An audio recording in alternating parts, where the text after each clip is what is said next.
What's up, everybody? I'm Mike. I'm Nick. We are the Brothers Murphy. It's time to talk about Board Game Geek, and specifically, the best of it.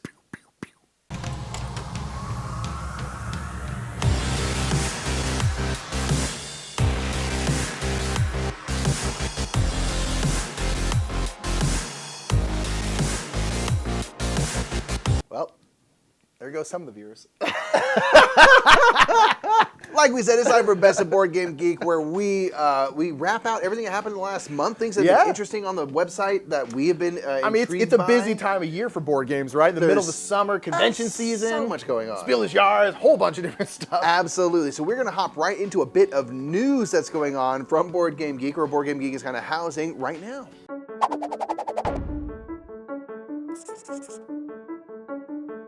So first bit of Board Game Geek news, we have the Essenspiel preview up on Board Game Geek right there at the top of the page. So publishers are populating that with games that they're going to have for sale, for a demo and things at the Essenspiel fair in October. And speaking of the word spiel, the Spiel des Jahres nominees have now been some crowned winners. And we're going to talk about that. Cascadia has won the Spiel des Jahres for the year. That's kind of family game of the year. Obviously, it's one that we are personally very big fans of. We're rooting for it personally, not that we have any say in the matter. For Kennerspiel, kind of the more strategic game of the year, Living Forest from Pegasus Spiel won, and that's one that has now really popped up in people's minds and are excited. People are excited to try. Then the Kinderspiel, kind of kids game of the year, Wolfgang Warsch had 2 of the 3 games nominated, but Wolfgang Warsch did not win. It went to a game that in English is called Magic Mountain from Amigo. So congrats to all the winners. That is the Spiel des Jahres nominees and winners now. So congrats to all of them. As always, we always have a store update. The BGG store is awesome. We want to let you know that BGG does not have a booth at Gen Con, but stuff from the BGG store will be available at the MeepleSource booth at Gen Con. So if you're going to be there, you want some BGG stuff, make sure to go to the MeepleSource booth, and they'll also have the Hot Games room as they always do. And new store news, we have a preview for some Red Cathedral coins coming out. Red Cathedral is a super cool game. People love that game. New expansion for that coming out at Gen Con. Super excited about that. But let's not talk about any of that, because the only thing that matters is the new Artist series from Board Game Geek. This is my favorite thing in board games every single year, where Board Game Geek has famous board game artists do their interpretations of essentially game covers. And they're always just the coolest thing of the year. They're my favorite thing every single year that happens is the Board Game Geek Artist series. And this year, we have Jackie Davis doing Paleo, which is super, super cool. We have Kwanchai Moria doing Food Chain Magnate, and man, oh man, do I wish Food Chain Magnate looked like this instead of looking like the way it actually looks. Please have Kwanchai do this. It's so amazing. Vincent Dutrait came back and did a cover of Everdell, which is super, super pretty. And then Andrew Bosley did a really interesting take on Pandemic, kind of like a big, like, da-na-na-na-na, we're on the water saving the world kind of take on Pandemic that I think is super interesting.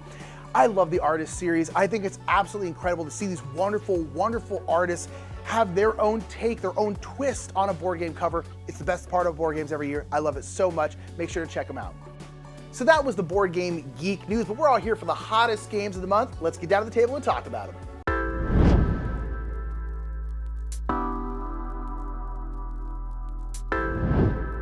So it's time to talk about the hotness, Nick. It's time to talk about the hotness. These are the hottest games of the month. Games have been all around the hotness on BG. People have been clicking on, reading about, checking out images from, all sorts of stuff. Let's get into the number 10 hottest game of the month. Number 10 is a game that's out on GameFound right now, I believe, and that is Burn Cycle. Burn Cycle is the latest game from Chip Theory Games. This is kind of like a second printing of it. Right. And this is a game, we've actually played this game a couple times. We really, really like it. This is a game where you are robots kind of uprising against your corporate overlords, the humans, who are terrible. You know, what we're all hoping obviously, to do. Yeah. Right. But this game is all about stealth. You are going into these different corporations trying to do different missions depending on what mission you're doing. And you are stealthing around. You do not want to fight. There are like big security mechs around. It doesn't usually go well. You really want to try to avoid being detected. Yes. There's those security are like doing patrols. They're kind of all just have their own pathway that they'll follow. Yeah. And so you're trying to stay out of sight, which to us is really exciting. Yes. Because It's there's so nothing cool. wrong with like, machines going in not and at fighting all. and stuff. But I'm like, what an interesting thing of like, we're trying to sneak in and like hack into the mainframe. Well, essentially, like, You know. I was listening to Shay and Ruel talk about this over on Rado's channel. They're like, it's essentially a dungeon crawler.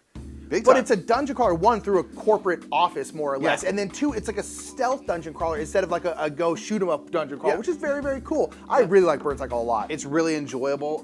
It's a great production.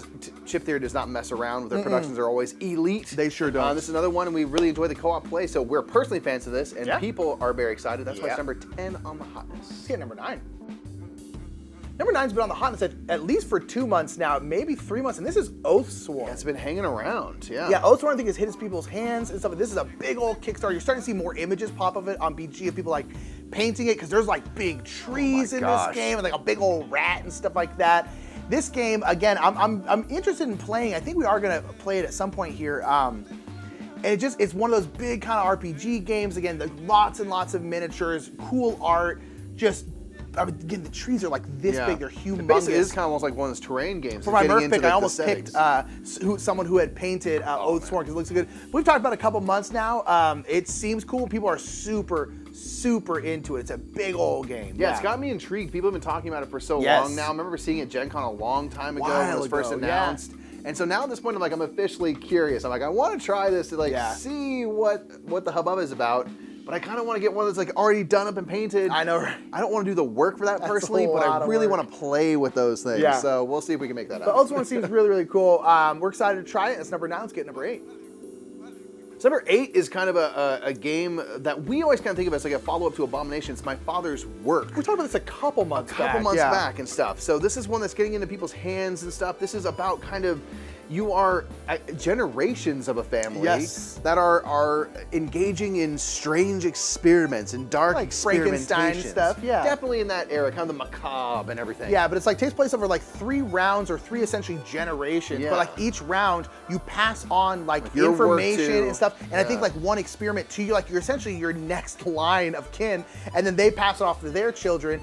And so it's such a. I think it's. I mean, in the end, it's just rounds, right? But I think that's such a cool idea of like, no, you're literally passing this on Seems like really to your well children. thematically to integrate like mechanisms of a game. Yeah, it's super cool, but this game is again kind of about building that Frankensteinian monster and stuff like that, and you're trying to like make sure the village doesn't like uprise against I you love that. and You stuff gotta like say that. like low key enough so they don't come torch the place, you know? Yeah, and it just looks super cool. I'm just very excited because we both liked Abomination, but didn't like it that much and wanted to like a lot more. So we're kind of like, I hope My Father's Work is kind of what we wanted Abomination to be. And so it seems cool. Apparently, it's got a lot of theme. It's like worker placement, which is stuff that we like anyway. App assisted as Yeah. well, with like story elements, Tons and things of that can story. swing the game around. I'm really excited for My Father's Work. I really want to try it. Yeah, it seems like other people are excited to get their copies, all these cool deluxe copies and stuff like that. That's number 8 on the hotness. Let's get to number 7.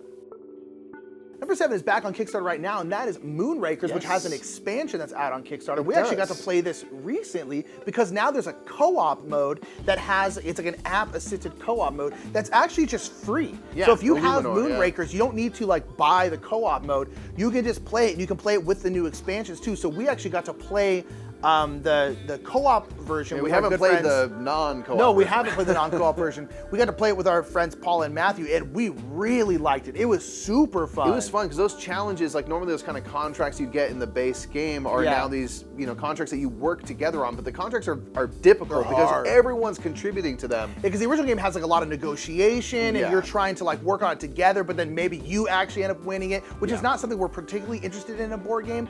But the co-op one where everyone's working together but it was really tough, has kind of like a Slay the Spire branching path. So like you don't go down the same path every certain time. challenges you'll see are going to like require certain types of cards, and based on what you've collected and things, you're like, oh, I think we're more suited to go this direction than that. Yeah, And that'll super kind of cool. make your decisions and stuff. We really enjoyed it. I We just liked played it the a first lot. game. We have it, and we're excited to try more.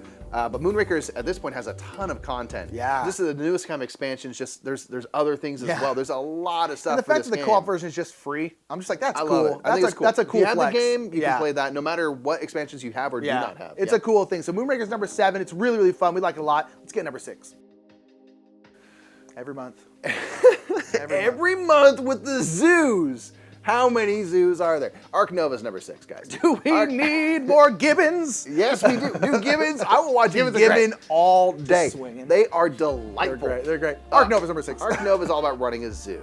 And it's focusing on kind of making appeal within your zoo itself, what kind of animals you have in that zoo, then also focusing on conservation efforts, which is like one of our personal favorite thing about zoos these days, the good zoos out there, and there are many that are good, are highly focused on conservation and raising awareness of like, hey, we're kind of tearing down a lot of these animals' homes. Unfortunately. And I like that this gives you 2 different tracks that you have to kind of balance in order to get ahead and win. It's got a bunch of different stuff from a bunch of different games that we love. Like little bit of kind of like, you know, it's got kind of a Terraforming Mars feel to it. It's got like a very interesting action selection system. Yep. It's got the kind of 2 different tracks, kind of like Rajas the Gandhis. A bunch of, basically borrows from a bunch of different stuff that we really like and brings it into a game that just really It's kind of like an all-star game of a board game. Yeah, like it just you know, it works takes the really best well. components of various things and makes a super game out I of it. love it. I absolutely adore it. Yeah, and that's why it's done so well. It's been on the hotness for a very long time. It's number 7 overall as of this recording. Insane. It's a very well-liked game, and we think that, you know, personally, in our taste, it's absolutely lived up to its hype.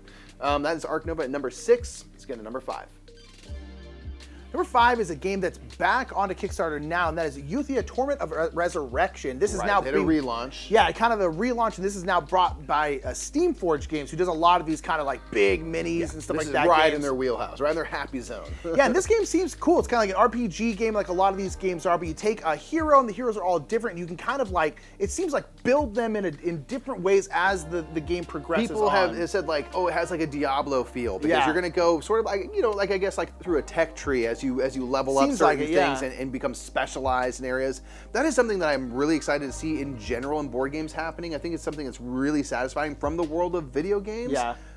And so Euthia borrows, you know, on video games and stuff like that to make something really intriguing for a I mean, board game. it's doing really and well. big and body People and are crazy. super excited again, and I know they kind of had some stumbles and some cancellations they had to do, but they got brought back by Steamforged. People are super pumped about it. It seems cool, you know. And these kinds of games again tend to do very well. Oh yeah. And this one, I mean, it's done well in the past. This is kind of like a second printing again. It's just like, it seems cool. People seem to be really into it, and it's like awesome. That's great. Yep. So that's why it's at number 5. Euthia Torment of Resurrection. It's hopping to number 4.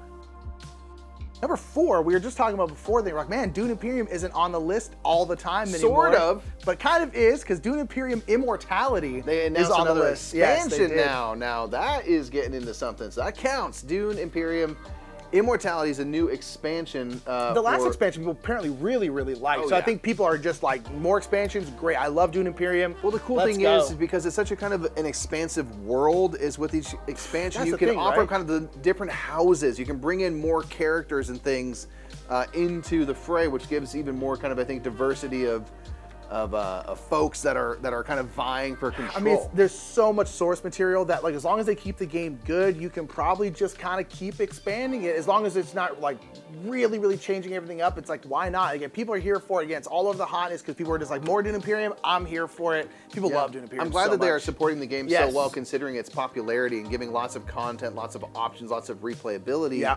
And things for people to explore. I mean, you can go deep in now. Yeah, if yeah, you want. sure You can can. get deep into that Dune. That's right. So Dune Imperium Immortality specifically is number 4 this month. Indeed. It's hopping to number 3. Speaking of Dune, number 3 is Dune War for Arrakis, which is going to be a new game by CMON coming out. But this is interesting because, like, there's a lot of Dune games. Dune's a popular IP right now, right? And we're not generally into like the big CMON games, but one, I've kind of heard rumblings that this is going to be a smaller, for kind of like a Blood Rage size. more where, like, concise. Blood Rage wasn't this like humongous thing true. with all this stuff. That's It's true. like, it was kind of contained compared to a lot of like CMON Kickstarters. Yeah.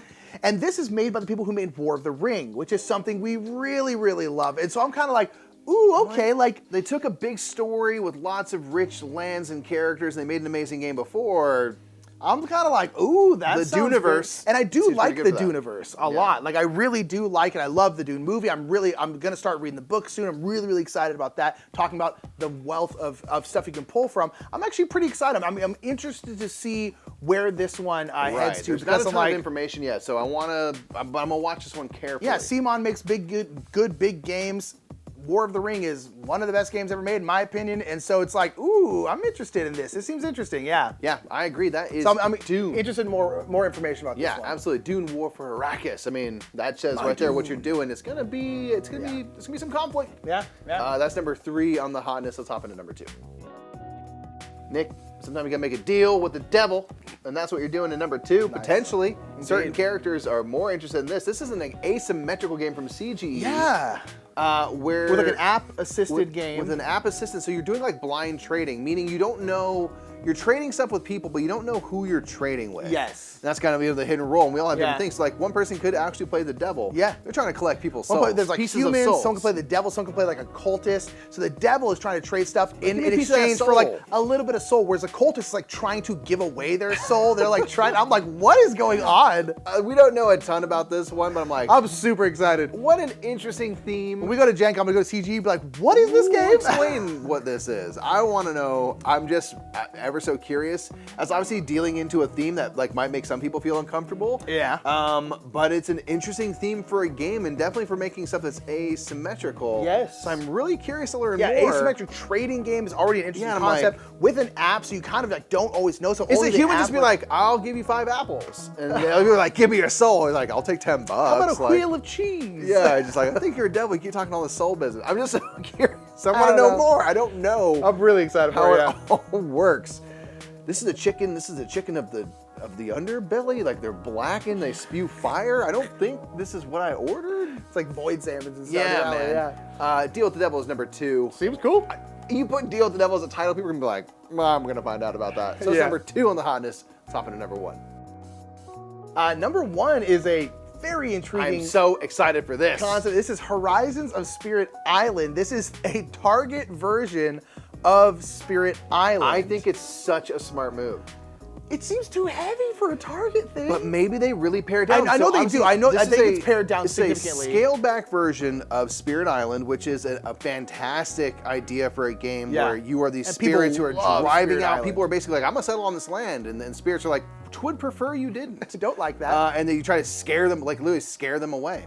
So this version kind of pares things down. I think it has like a board that's solid now. It's not a modular board. Yeah. And it gives you, I think, more streamlined actions and stuff. Although the spirits you get can play with Spirit yeah. Island. It might be on the heavy side for Target, but there's heavier games at Target yeah, now. there's- In fact, I think I do see Spirit Island from time to time. At least at like a Barnes & Noble. At So least like a Barnes & I think Noble, it's yeah. a good idea because I think it is, the too. world and the idea of that game is really exciting. yes. And now maybe it's a little easier to get into because that's something that we have found. We have this game. We've played it. I played it, a few times back to back, and it got to the point where I could kind of grok it. And now it's been a couple years. And if I was to go back in, the barrier to entry is high on this one. Yes. The learning curve is difficult. I'm very interested in getting this one for that reason alone. Yeah, It's because it of might how become, high the barrier to entry to Spirit Island is. It might get us kind of up and running to the point that we play it frequently enough to get it, and then maybe we can actually get into like Yeah. more of actual Spirit Island. So I'm very excited for the Yeah. possibility of this one. It's very interesting. It's I'm like interesting choice for like a Target game, but like, hey, like it's people are interested and people are excited. I'm excited for them. Yeah, it's very interesting. But I was just like, what? I just assumed it was an expansion when I first saw Right. it. And I guess it kind of is because you can use the spirits. But I was just like, wow, I was not expecting this to be like a easier version of my first Spirit Island, if you will. I'm into But it. nonetheless, that is number 1, Horizons of Spirit Island. Yeah, what a cool concept. Absolutely. So at the end of the hotness, we always talk about the top 10 most played games on Board Game Geek. So these are games that people have logged on BGG as played. So if you want to manipulate this list, log your plays Log on your BGG. plays. It's very So cool. we always go to the top 10. Number 10, by the way, is Seven Wonders Duel on here a lot, which is 4,046 plays. That's a lot of plays. We got Spirit Island. Speaking of, people are like, "Oh, I gotta play Spirit Island before it goes." But it's not going anywhere. It's at 4,127. That this is on plays. this list is nuts. Spirit That's Island is a not like a long- short it's not game. short. And yeah, that's wild. Maybe a lot of people are soloing it or something. You can solo it in the app. So That's true, that's true. The crew mission Deep Sea has 4,701. we got Terraforming Mars at 4,726, just edging it out. Yeah, I did the normal crew. The Quest for Planet 9 has 5,920. Very cool. Cascadia, always a fun And one. it just won the Spiel's Yards. Just too. one, so it's in people's minds. It's 6,337 plays. Indeed, Azul's always here, 6,337. Absolutely. We got Wingspan. It's on 6,559 plays. Lots of birds. And then always either number 1 or number 2 is Marvel Champions, which is 8,107. Game Night just came out with an episode of Marvel Champions. I'm excited to watch Ooh, it. I'm excited for that. Then Ark Nova, of course, as it has been the last couple months, is the number 1 most played game. Still insane. 323. Absolutely insane. Yo, that's a lot, That's a lot of of plays. zoos. That's a lot. That's a lot of Zeus. people digging in for a game night right there. Yeah, that's wild. But nonetheless, that is the hotness. That is the most played games month. Let's pop back up. Let's go over some Murph picks. My Murph pick is going to be a person who puts a ton of pictures on Board Game Geek, and that is Eric from What's Eric's Playing. You have probably seen Eric's work all over Board Game Geek. They usually have a very deep black background and some of just the best photography of board games in the business. I want to talk about it because every single time I'm researching stuff for games or I'm trying to pull different things for games for various top 10s we're doing, various videos we're doing, I always just see Eric's stuff and I always stop and click on at least one of their pictures because they're always so gorgeous. You probably have seen Eric's stuff all over the place. So if you see some of these pictures on there, make sure to give them a thumbs up because Eric really is one of the best in the biz in terms of board game photography and just the way Eric sets up these beautiful, like kind of just like big circles, and the way Eric puts out game components and puts them in such a beautiful way. There are a couple of different photographers that I'm going to be shouting out probably over the next couple of months because I think it's a huge part of board games that gets kind of overlooked when people just take these wonderful pictures and put them up on Board Game Geek for us to enjoy. And it's something that I think we should make sure we're stopping and really appreciating these people who do this. And Eric is really one of the best. Absolutely incredible stuff. It's so good, just so good. Thank you, Eric, for putting up these pictures and making board games so aesthetically pleasing. And a lot of them are already really pretty because they're art, and then Eric just takes them to a whole nother level. So thank you so much. That's my Murph pick for this month is Eric from What's Eric's Playing and the wonderful photography that they do. So my Murph pick is actually an article that's put together, an interview really by W. Eric Martin called How Puerto Rico 1897 Came to Be, an interview with Jason Perez. Jason Perez is a content creator that we are really big fans of. They do shelf stories. And Jason is the main person in charge of kind of re-theming, recentering the focus of what was Puerto Rico, now Puerto Rico 1897. So this game is one that obviously mechanically is very robust and people love it. It was #1 on Board Game Geek long ago, but it has some kind of colonial theming and things that people found problematic. So now with Puerto Rico 1897, the game has been reshaped to focus on the Puerto Rican people, Puerto Rican farmers, which I think is a great way to go about keeping a game that mechanically does not need changing. It's a classic game. Many games are based off of the systems of Puerto Rico already. But recenters and tells the story of Puerto Rican people in a game called Puerto Rico. That's something that we are really excited for. We haven't personally played Puerto Rico for the reasons of the theming and kind of the glossing over of slave trade and things like that. So I'm really excited. This is my most anticipated game for me personally now with the kind of re-themes. I've been watching Jason Perez's videos. He's done several videos on the subject, talking to different people. And Jason is a really cool person who is all about opening up that discourse. Jason wants to have the hard conversations that are difficult for us to do. And I think it's a beautiful thing to have someone who says like, let's talk about it.